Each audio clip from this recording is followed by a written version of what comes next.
நாமக்கல் மாவட்டம் பரமத்தி வேலூரிலிருந்து உங்கள் கொடிக்கம்பம் ஜோதிடர் எஸ்.பி. சோமதன பேசுகிறேன். எண்ணுள் கலந்து எண்ணில் நிறைந்து எண்ணை வழிநடத்தும் திருமுருகன் திருவருளுக்கு கோடான கோடி நன்றிகள். ஆயிரக்கணக்கான ஜோதிட சுருதிகளையும் அதன் சூட்சமங்களையும் என கற்றுத்தந்த எனது குருநாதர் சிங்களாந்தபுரம் எஸ். அண்ணாசையார் பொற்பாதங்களை பணிந்து வணங்கி மகிழ்கிறேன்.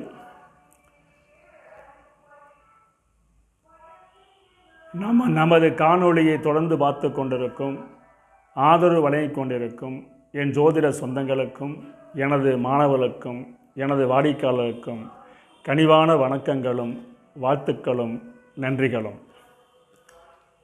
நாம் இந்த பதிவில் காண இருப்பது ஒரு அற்புதமான தலைப்பு. மதி மயங்கும் ஜாதகம் எப்படி இருக்கும் என்ற தலைப்பில் ஒரு சிறிய கருத்தை தெளிவாக பேசுவோம். முக்கியமாக ஒரு ஜாதகத்தில் அதிகமான கிரகங்கள் வக்கரம் பெறக்கூடாது. அதிகமான கிரகம் அஸ்தகம் அடையக்கூடாது. அதிகமான கிரகம் நீசம் பெறக்கூடாது. அதிகமான கிரகம் கிரக யுத்தத்தில் சிக்கக்கூடாது. அதிகமான கிரகம் பாதகஸ்தானம் ஏறக்கூடாது. அதிகமான கிரகங்கள் தேசியோனில் இருக்கக்கூடாது. இப்படியெல்லாம் அமைந்துவிட்டால் அவள் வாழ்க்கையில் மிகவும் கடுமையான துன்பங்களை சந்திக்க வேண்டி வரும். இது ஒரு ஆண் ஜாதகம்.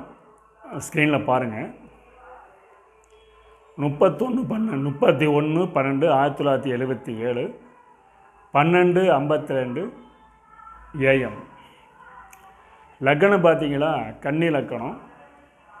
லக்னத்தில் ராகு, லக்னத்துக்கு 2ஆம் இடத்தில் மாந்தி, லக்னத்துக்கு 3இல் புதன், 4ஆம் வீட்டில் சூரியன் சுக்கிரன், லக்னத்துக்கு 7 மீனத்தில் கேது பகவான், லக்னத்துக்கு 10இல் அதாவது மிதுனத்தில் குரு பகவான், கடகத்தில் செவ்வாய், சிம்மத்தில் சனி பகவான் சந்திரன்.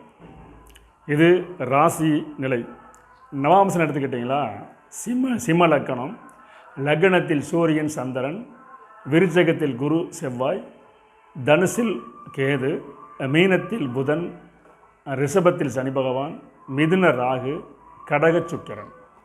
இவர் பிறக்கும்போது சுக்கிரதச, அதாவது நட்சத்திரம் பார்த்தீங்களா, பூர நட்சத்திரம் முதல் பாதம். சுக்கிரதசை 19 வருஷம் 4 மாதம் 29 நாள் இருக்க பிறந்திருக்காரு. இன்றைக்கி இவருக்கு பார்த்தீங்களா ராகு திசையில் சனி புத்தி நடந்துகிட்ருக்கு. 12 வருஷம் 5 மாதம் 12/5/2028 இருக்குது. இவர் பிறந்தது நாமக்கல் மாவட்டம் தான். இங்கே தான் இவருக்கு பார்த்தீங்கன்னா செவ்வாய் வக்கரம், குருபவன் வக்கரம், புதன் வக்கரம், சனிபவன் வக்கரம், 4 கிரகங்கள் வக்கரம் பெற்றிருக்கு. இவருக்கு பார்த்தீங்கன்னா இப்போ தற்போது ராகுதிசை நடந்துகிட்ருக்கு. சனி புத்தி நடந்துகிட்ருக்குது. ராகுதிசை தொடங்கிலேருந்தே இவருக்கு மனம் தெளிவாகலை. இவர் பார்த்தீங்களா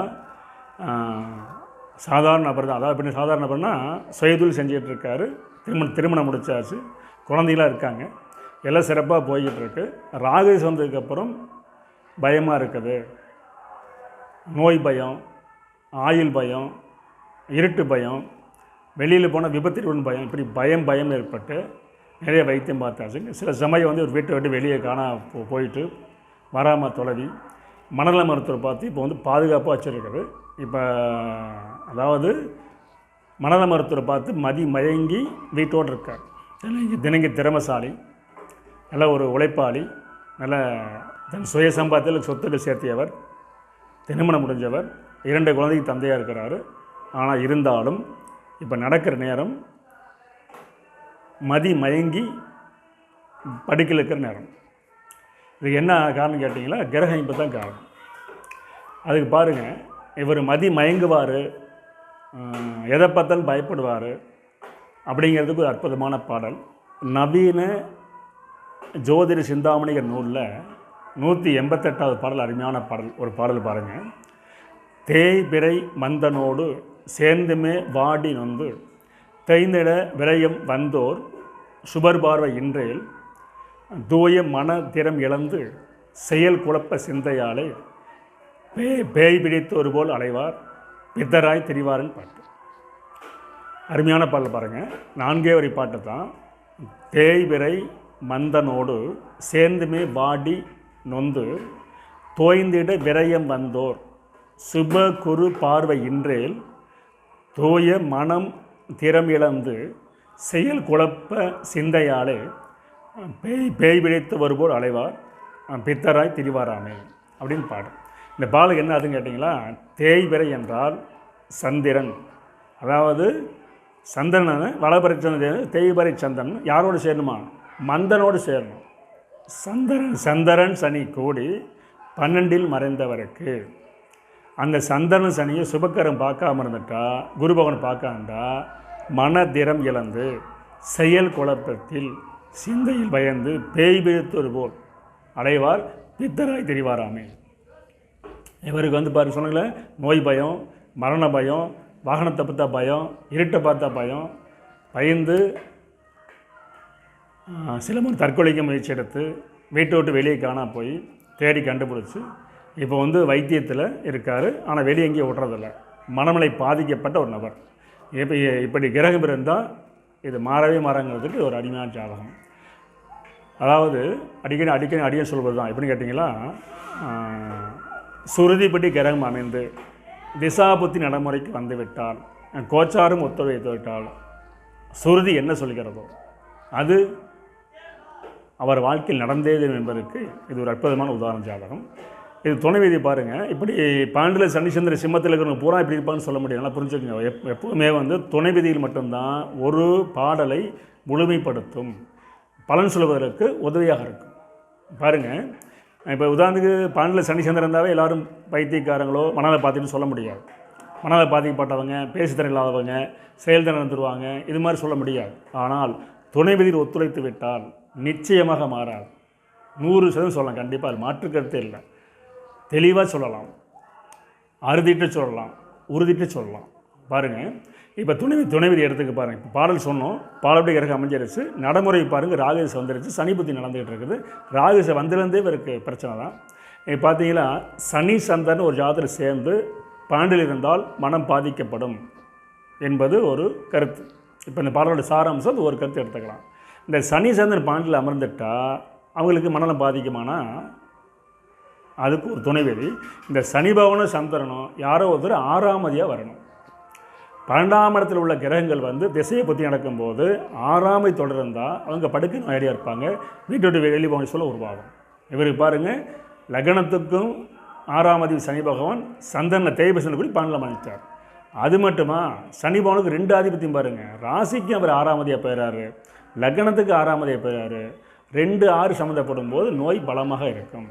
முதல் பாயிண்ட் பாருங்கள். அடுத்து பார்த்தீங்களா, லக்னாதிபதியும் சுகாதிபதியும் ஒன்றுக்கு ஒன்று மறைஞ்சால் தான் அந்த ஜாதகருக்கு நோய் வரும். இப்போ அவருக்கு பாருங்கள், லக்னாதிபதி புதன், சுகாதிபதி குரு, 2 பேரும் சட்டாட்டம். அதாவது புதன் என்ற வீட்டுக்கு 8ல் குரு, குரு என்ற வீட்டுக்கு 6ல் புதன். அப்போ லக்னாதிபதி சுகாதிபதி ஒருத்தருக்கு மறைஞ்சாலே நோயாளி. 2 விதி ஆச்சுங்களா. இன்னொன்று மட்டும் பாருங்கள், லக்கணத்தில் பாவர்கள் மட்டும் அமர்ந்து எந்த சுவரும் பார்க்காம இருந்து லக்கணாதி பலம் இழந்தால் அந்த லக்கணத்தில் ஒரு திசை வரும்போது ஜாதக நோயாளி. இது அற்புதமான விதி, நல்லா மனசை பதிவு வச்சுங்க. லக்கணத்தில் பாவர்கள் மட்டும் இருந்து சுபர் பார்வை இல்லாமல் இருந்து லக்னாதிபதி சொல்லக்கூடிய கிரகம் எதுவாக இருந்தாலும் சரி, அவர் வந்து 3, 6, 8 பன்னில் மறைந்து அம்சத்தில் நீச்சமாகி அந்த லக்கணத்தில் அமர்ந்த திசை வந்து பாவரிசை வந்து விட்டால் ஜாதக நோயாளி. இவருக்கு பாருங்களேன், கன்னி லக்கணம், லக்கணத்தில் ராகு அமர்ந்திருக்காரு, லக்னாதிபதி புதன் வந்து விருட்சத்தில் 3ல் மறைஞ்சிருக்காரு, அம்சத்தில் நீச்சமாக இருக்கார்.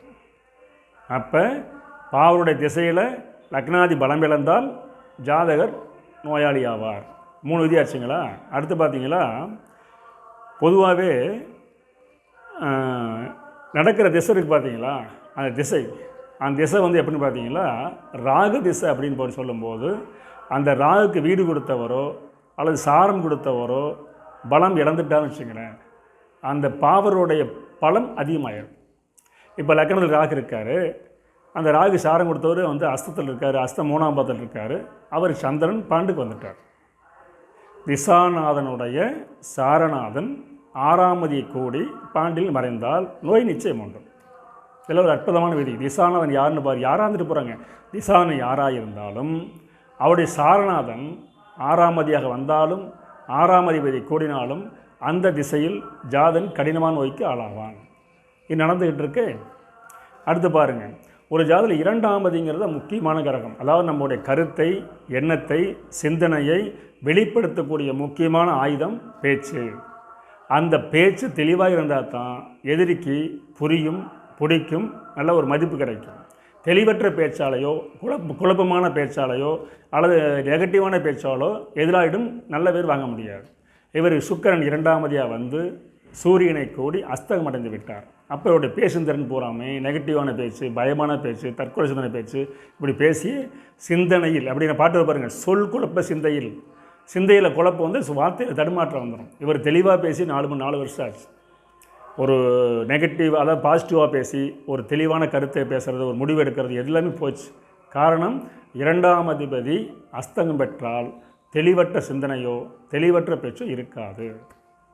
ஆக இத்தனை விதிகள் ஒத்துழைக்கும் போது இப்படி கிரகம் அமைந்து விட்டால், திசாபுத்தி நடந்து விட்டால், ஜாதகர் மனநிலை பாதிக்கப்பட்டு மதி மயங்கி பேசும் திறன் இழந்து பலரை பயமுறுத்தி தற்கொலை முயற்சி எடுத்து பேய் பிடித்தவர் போல் அலைந்து இன்று உயிருக்கு போராடும் சூழ்நிலையில் பாதுகாப்பாக வச்சுருக்காங்க. என்னை கூட்டாலும் ஆள் கிளம்பினா வெளியே போனால் இது போனார்னா கண்டுபிடிக்க முடியாது.